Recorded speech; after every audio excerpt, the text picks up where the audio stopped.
اس میں آسمان سے پانی اتارا اور پھر اس سے یہ سارے آگے جو پروسیس ہے، اس کا تعلق اس آیت کے ساتھ ہے جو پہلے یعنی کل کے درس میں آ چکی ہے، اور وہ آیت یہ تھی کہ وما قدر اللہ حق قدرہ، کہ انہوں نے اللہ تعالیٰ کی قدر نہیں کی۔ یہ اللہ تعالیٰ یہ بتا رہا ہے کہ یہ ہے خدا، اور اگر تم ان آیات پر، ان نشانیوں پر غور کرو گے تو پھر تم اللہ تعالیٰ کی صحیح طریقے سے قدر کر سکتے ہو۔ اور پھر ہمیں خالق کا مضمون جو ہے ملتا ہے، یعنی پانی، آسمان سے پانی نکالنا بھی خالق کا ہی مضمون ہے، پھر بیج سے روئیدگی نکالنا بھی خالق کا ہی مضمون ہے۔ تو ایک مضمون ہے جو کنٹینیو کر رہا ہے۔ پھر ایسے کون سے پھل ہوتے ہیں جو مشتبہ ہیں اور متشابہ ہیں؟ اب مشتبہ اور متشابہ کا جو یہ لفظ آیا ہے یہاں پر، یہ کیا وجہ ہے، یہ کیوں آیا ہے؟ بعض پھل جو ہے وہ مشتبہ ہوتے ہیں۔ جو لوگ سرگودہ ملتان سے تعلق رکھتے ہیں انہیں یہ بڑی اچھی طریقے سے معلوم ہوگا۔ مثلا جو یہ سنترا، موسمی، یہ سٹرس فروٹ جو ہوتا ہے، سنترا، موسمی، یا جیسے ہم میٹھے کہتے ہیں وہ، اور کینو، یہ سارے آپس میں ایک دوسرے سے ملتے جلتے ہیں۔ تو اس طرح کے پھل جو ہے یہ مشتبہ ہو جاتے ہیں، اور آپ ان کو پہچان نہیں سکتے۔ آگے بھی یہ مضمون آئے گا، ہم ان کو پہچان نہیں سکتے جب یہ نکل رہے ہوتے ہیں، اس وقت نہیں ان کو پہچانا جاتا۔ جب یہ پک جاتے ہیں تو اس وقت پتہ لگتا ہے کہ اچھا ہاں یہ میٹھا ہے، اس میں کھٹاس ہے، اور یہ چیز ہے، یہ چیز ہے۔ یعنی ایک عام انسان کے لیے ظاہر ہے جس نے کاشتکاری کی اس کو تو معلوم ہوتا ہے، لیکن ایک عام انسان کے لیے ان کو پہچاننا مشکل ہوتا ہے۔ تو مشتبہ اور غیر متشابہ، ایسے جو آپس میں نہیں ملتے، مثلا کیلے اور سٹرس فروٹ کا آپس میں کوئی جوڑ نہیں ہے، کوئی اس چیز کے، ان دونوں فروٹس کے اندر مشتبہ چیز نہیں۔ تو دونوں قسم کے فروٹس یا دونوں قسم کے جو پھل ہیں وہ خدا تعالیٰ نے پیدا کیے ہیں۔ انظروا الی ثمرہ اذا اثمر وینعم، اس کے پھل کی طرف دیکھو، غور کرو، وینعم، اور اس کے پکنے کی طرف۔ ابھی خاص طور پر جو اس پروسیس میں اس سٹیپ پہ غور کرایا گیا ہے اللہ تعالیٰ کی طرف سے، تو حضرت خلیفہ مسیح رابع رحمہ اللہ تعالیٰ نے فرمایا وہی بات جو ابھی ہو رہی تھی کہ جب تک یہ ان کا پکنے کا پروسیس شروع نہ ہو اس وقت تک ان کے اندر تمیز کرنا بڑا مشکل ہوتا ہے کہ کون سا میٹھا ہے، کون سا سنترا ہے، کون سا جو ہے وہ کینو ہے۔ اور دوسری بات خاص طور پر یہ جو اس کی طرف توجہ دلائی ہے، یہ جو پکنے کا عمل ہوتا ہے یہ ساروں کا تقریباً ایک جیسا ہوتا ہے۔ فرمایا کہ کاربوہائیڈریٹس بن رہے ہوتے ہیں کاربن ڈائی آکسائڈ کے استعمال سے، لیکن اس پروسیس میں، اس پکنے میں اتنی زبردست قسم کے کیمیکل چینجز اس کے اندر آ جاتے ہیں کہ جب یہ پکتے ہیں تو ان میں سے ہر کسی کا ذائقہ مختلف ہوتا ہے، ہر کسی کی لذت مختلف ہوتی ہے۔ تو اللہ تعالیٰ نے اس کو بنیادی طور پہ ایک اپنی نشان کے طور پہ پیش کیا ہے۔ اور پھر وہی مضمون ہے آخر میں کہ ان فی ذالکم لآیات لقوم یؤمنون، کہ اس کے اندر ایمان رکھنے والی قوم کے لیے کے نشانات ہیں۔ اور پھر اس کی طرف موڑا گیا ہے وما قدر اللہ حق قدرہ، تم لوگ ایمان لے کر آئے ہو، ان چیزوں پر غور کیا، غور کرو گے تو تم اللہ تعالیٰ کی قدر کرنے والے ہو گے۔ اگر تم غور نہیں کرو گے تو تم بھی پھر انہیں لوگوں میں شامل ہو جاؤ گے جو اللہ تعالیٰ کی قدر یا اللہ تعالیٰ کی نعمتوں کی قدر جنہوں نے نہیں کی۔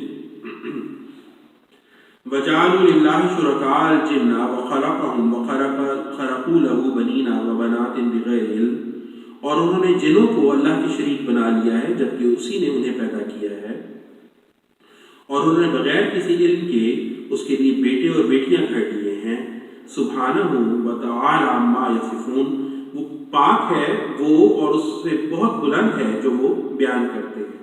جنوں سے مراد ہے ایسے بااثر لوگ جن کو انسان جو ہے وہ شریک بنا لیتا ہے اور خدا تعالیٰ سے نہیں ڈرتا لیکن ان سے زیادہ ڈرتا ہے اور ان کا اثر اس کے اوپر زیادہ ہوتا ہے۔ آیت نمبر 102 بدیع السماوات والارض، وہ آسمانوں اور زمین کا عدم سے پیدا کرنے والا ہے، انا یکون لہ ولد ولم تکن لہ صاحبہ، اس کی کوئی اولاد کہاں سے ہو گئی جبکہ اس کی کوئی بیوی ہی نہیں، وخلق کل شیء وہو بکل شیء علیم، اور اس نے ہر چیز کو پیدا کیا اور وہ ہر چیز کا خوب علم رکھتا ہے۔ بدیع السماوات والارض، جس کچھ بھی نہیں تھا، عدم، اس سے اس نے آسمانوں اور زمین کو پیدا کیا ہے۔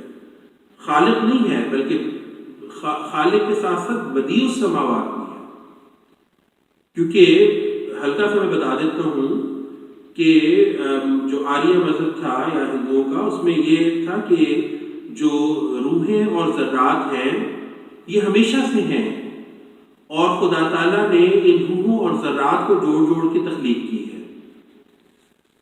یہاں اللہ تعالیٰ یعنی بدیع السماوات والارض کا استعمال کر کے اس طرح کے مفروضے کی جو ہے بہتری کر دی گئی کہ اللہ تعالیٰ وہ ہے جب کچھ نہیں تھا اس نے آسمانوں اور زمین کو پیدا کیا۔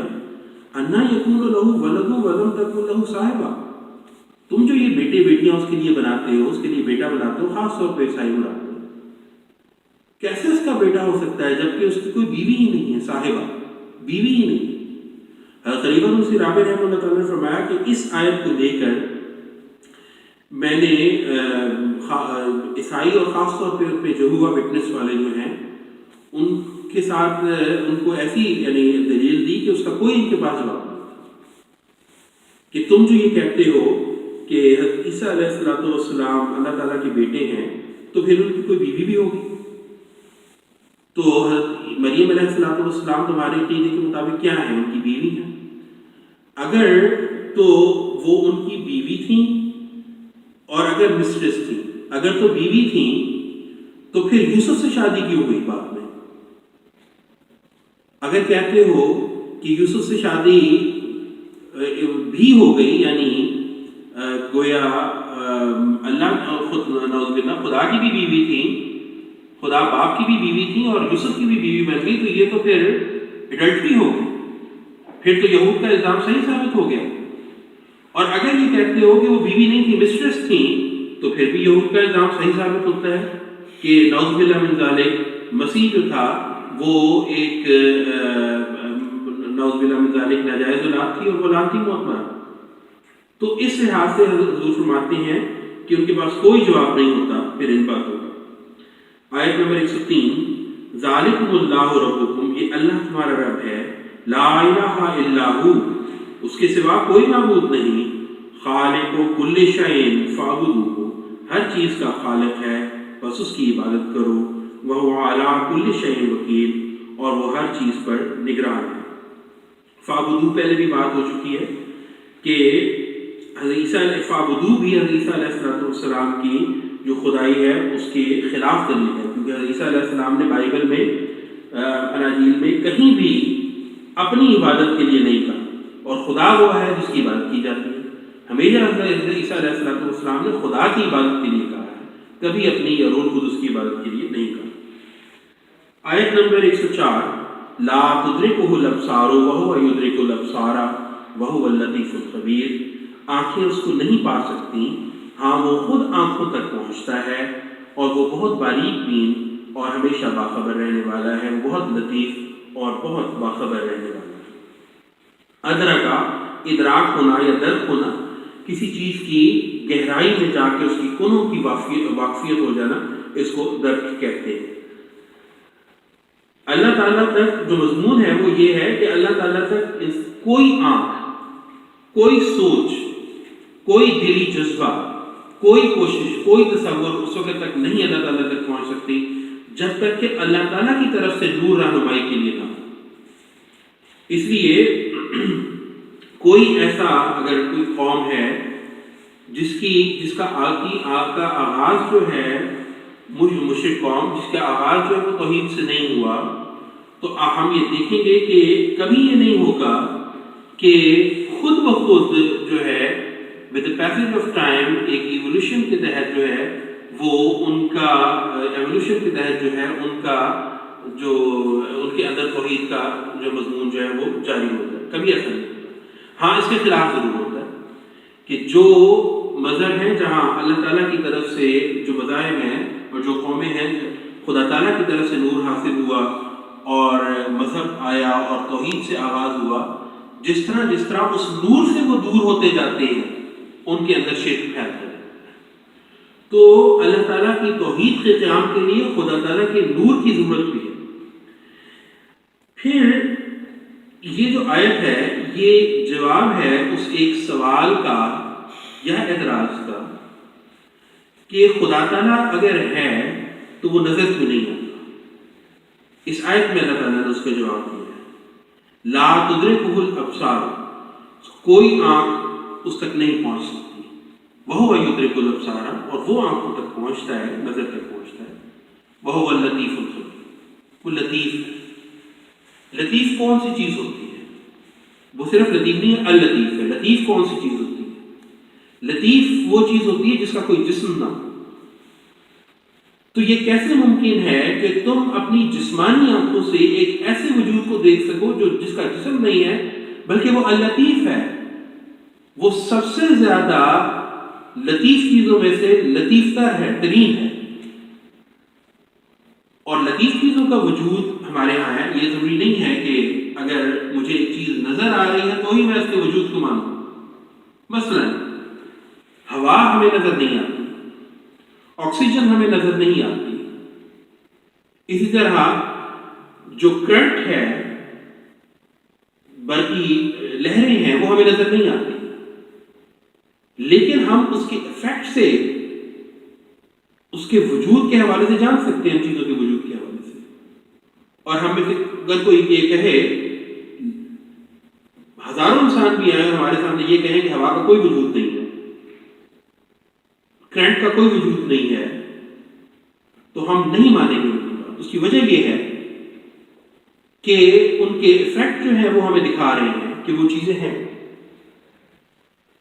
اب خدا جو ہے وہ اللطیف ہے، لطیف ترین چیزوں میں سے بھی لطیف ترین ہے، بلکہ لطیف چیزوں کا پیدا کرنے والا ہے۔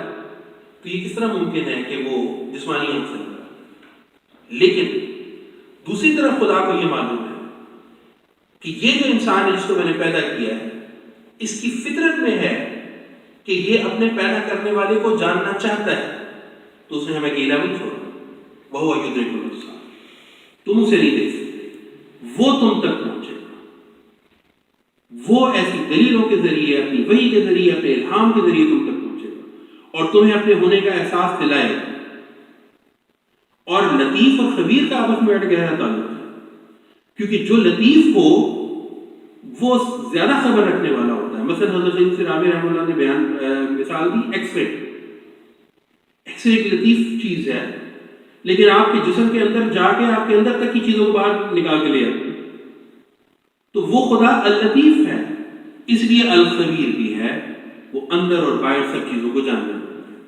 تو ایک بہت بڑی دلیل ہے خدا تعالیٰ کی ہستی، اور اس کے اس حوالے سے جواب ہے کہ خدا تعالیٰ نظری حضرت خلیفۃ المسیح ثانی رضی اللہ تعالیٰ نے ہماری لٹریچر میں مختلف جگہ، لیکن جو مجھے یاد آتا ہے حضرت خلیفۃ المسیح ثانی رضی اللہ تعالیٰ عنہ نے احمدیت یعنی کہ اسلام، جس کا انگلش بھی ترجمہ بھی ہے احمدیت آف ٹرو اسلام، اس میں اس آیت کے حوالے سے اس نقطے کی بات کی ہے، اس بحث کو اٹھایا ہے۔ آیت نمبر 105 کا جا